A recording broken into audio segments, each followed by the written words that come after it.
morning, traders. Welcome to the TMT Stock Market Strategy video for Wednesday, March 16th. Well, we got a couple of key points today I want to point out. One, we have some economic inflationary data that's coming out at 8:30, and we also have the inventory for crude oil at 10:30 Eastern Time. Very important. As you know, we're coming into a build peak season in inventories, so we should still see continuation of a build. And I would say that would probably start to subside somewhere around the end of March or April. We usually peak around that time. Also, we are waiting for the FOMC statement at 2 p.m. Eastern Time. So there will be volatility today, and this is a good sign because why? The last 2 days we've had inside price action, meaning no new order flow, there is no new money. So there's a lot of chop, and if you can't identify that and stay away, you're going to get chopped up. Okay, now obviously for the day traders that like to trade, still there was no price actions. I think Spiders SPY closed up, or I believe down 9 cents. So there is absolutely no way that you can make money with a 9 cent range. And really, it was a little bit larger than that, but still, you understand what I'm saying. You don't want to be involved if we don't have order flow pushing outside of its price range from the previous day. Stay away. Price cash is a position, very, very important. Today I want to touch on a little bit of the bigger picture to see what's going on. Daily charts, they look great. Everybody's happy. We're back above 2,000. I beg to differ. I do think that we're going to see at least one more scary move lower, and then we could probably reevaluate at that time when can we step in and start looking to buy the market again. Weekly charts say something different. Daily charts also say something different. Weeklies looks to look bearish, and the dailies look a little bit better, more on a bullish side. So let's take a look at the S&P weekly. You can see here we've been in this uptrend since October of 2012. That was the election year with Obama. You could see that right here. That was also Sandy, Hurricane Sandy that is, and look what happened. We never even got close to that average until July of 2016.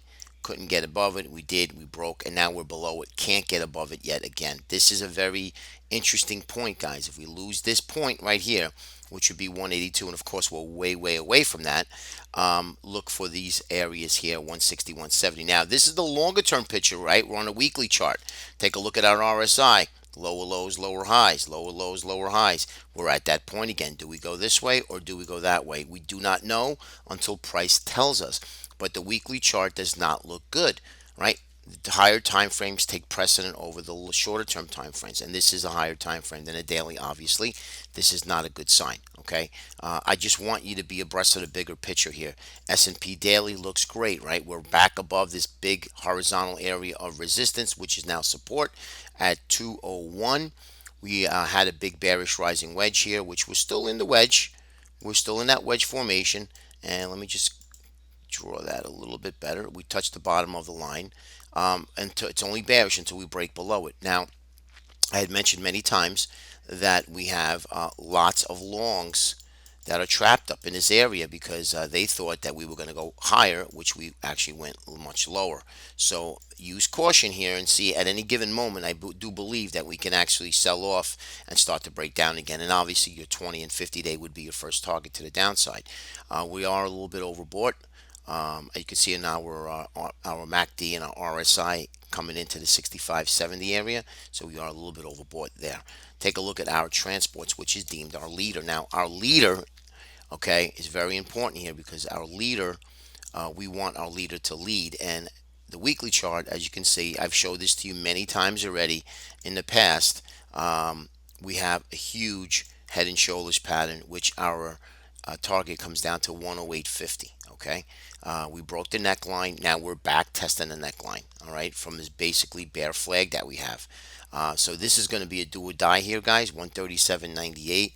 We're going to need to really break down below that, and if that happens, then I would see us back testing, retesting the 118 area of support. I know it's way away, but remember, guys, nothing goes straight down or straight up. This head and shoulders is still valid. Okay, it's a very nasty looking pattern here. Daily chart looks great, but we're still below the 200-day moving average. It's a big hurdle that it needs to go through. You could see that here.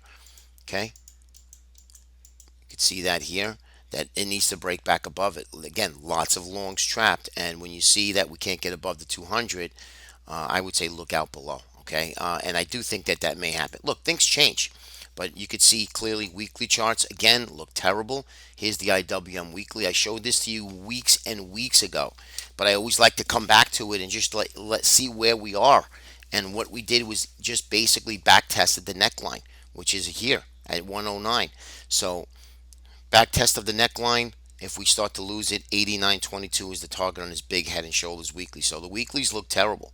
Dailies look okay, but still not above the 200-day moving average. And also remember, I mentioned many times, a lot of the um, less quality names, or I should say stocks, are rallying at the tail end of this rally. So that means that there should be some sort of a cap to it, whether it be the crude oil inventories, an FOMC statement, inflationary measure, whatever is going to be the catalyst. I do believe will probably push this market down at least one more time, and that maybe make a higher low. We're not sure yet. We don't know how this goes, but just again, use caution when you're trading. Lastly is the Qs. You could see here Qs with this big bearish rising wedge, support at 102.70. If it does break, that'll be that area 104.37 and then a 102.70. Okay, so just keep that in mind, guys. Weeklies look bearish, dailies look okay, but coming into some heavy areas of resistance. So just keep that in mind for today's trade. Remember, 10:30 crude oil inventories and 2 o'clock Eastern FOMC statement. Have a great day. We'll speak to you tomorrow, guys. Take care.